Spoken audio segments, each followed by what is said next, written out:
What's up guys, I'm Chris Doughty aka Doughtinator. Welcome back to the channel.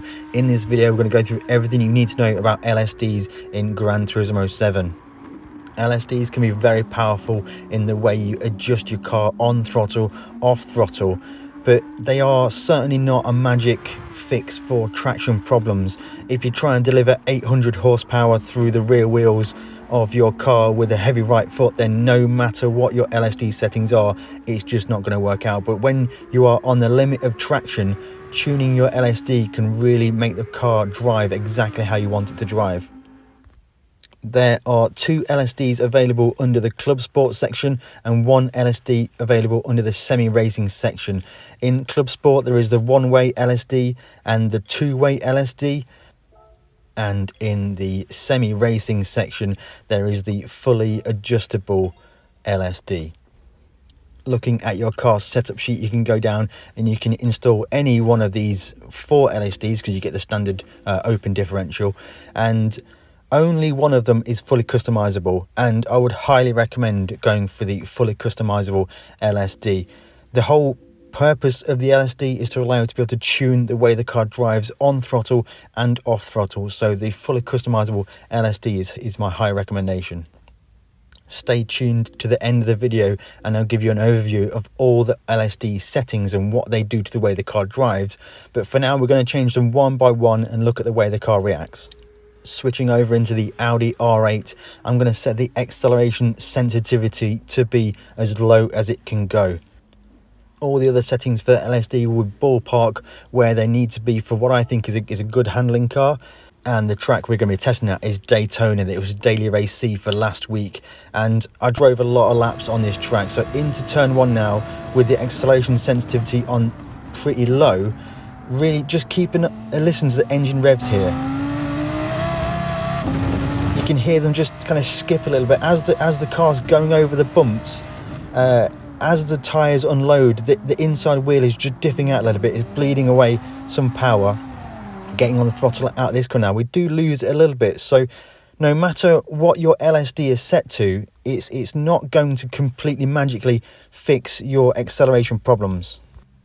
You still have to be very cautious to manage the amount of power you're putting down and not exceed the tyres limits. Now we're going to swing that setting completely the opposite way and go to a really high acceleration sensitivity, and we'll just pay attention to how the car drives getting on the throttle. So in turn 1, as we know right now, we're going to get on the throttle and the car's going to want to rotate a little bit more as we get on the gas. You see there that the car over the bumps, the car wanted to just over rotate on the corner exit, and here now we're going to get on the gas very slowly. Initially the car's going to want to understeer, but when you get to braking traction the car's going to want to snap a little bit more. I'll explain the differences a little bit later on in the video where we go through the full breakdown of what does what. Now we're going to look at braking sensitivity. With all the other settings set back to where I think they need to be, we're going to focus on braking sensitivity, and for this first test we're going to set it to absolute minimum, the lowest it can go. This means when you're off throttle, the diff will be free to rotate. Getting into turn 1 now at Daytona, we're going to get on the brakes and go down through the gears, and we're just going to lose the rear end as we start to turn in. That's because the rear diff is open, it allows the car to rotate. It's very, very difficult to drive, certainly in a mid-engine rear-wheel drive car when the braking sensitivity is low. Into another corner now at Daytona, we're going to see exactly the same thing occur. On the brakes now, just turning the car in, and the car just going to over rotate, which makes it very difficult to drive. We're going to switch that setting up now, so we're going to go full setting 60 on the braking sensitivity. Exact same process, downshifting through the gears into turn 1 at Daytona, and the car is so much more stable on the brakes. It feels quite tight as you're kind of getting down through the gears.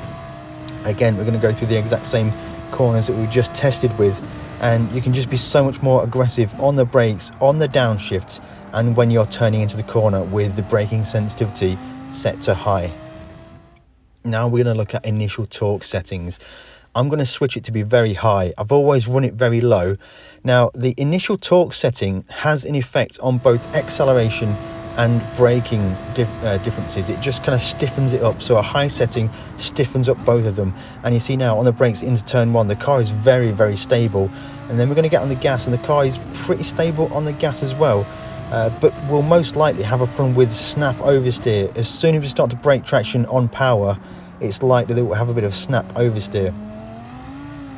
And you just see that little twitch from the rear of the car. Now, the initial torque setting, I've found that to be quite good on low. So there were some examples of what it does. I'm going to go through now what I think you should do, or what the settings do, and what order you should do them in. So I think, first of all, the first thing to tune with your LSD is braking sensitivity. And this should be when you're on the brakes into a corner, you're just starting to trail brake to the apex and downshifting through the gears. If your car is over rotating, then you're going to need to have a higher braking sensitivity.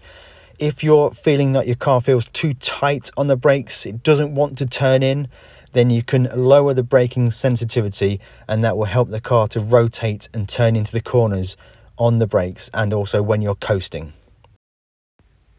The acceleration sensitivity setting is probably where it becomes less clear. A high acceleration sensitivity means you get more locking effect, and this will make the car understeer on power as long as you don't break traction.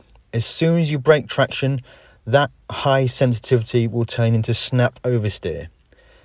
When you run a low acceleration sensitivity, when you're getting on the throttle at low speeds and while the car still has full traction, the car will turn a lot better. When you start to break traction, it'll be a much more gradual loss of traction, and most likely it will just be a loss of traction of the inside rear tyre. You will make the car diff out, and you can almost feel it start to bleed away power. The easiest way to drive would be with a low acceleration sensitivity. I think it has better margin for error. The final setting is the initial torque. Now, I think this has an effect on both acceleration and braking sensitivity. A higher initial torque means higher values in each of the areas together. So if you want to achieve a braking sensitivity that is even higher than the value of 60, then you can add some initial torque to even further increase that number. I think this should be the last thing to be adjusted in your LSD. You want to get your braking and acceleration split how you want it to be, and then you can tune both of them at the same time with the initial torque.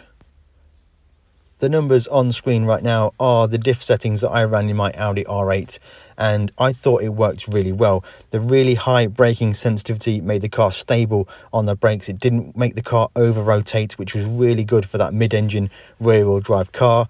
The kind of medium-ish acceleration sensitivity was good. It allowed me to get on the gas with reasonable confidence, but it never really snapped or was too aggressive.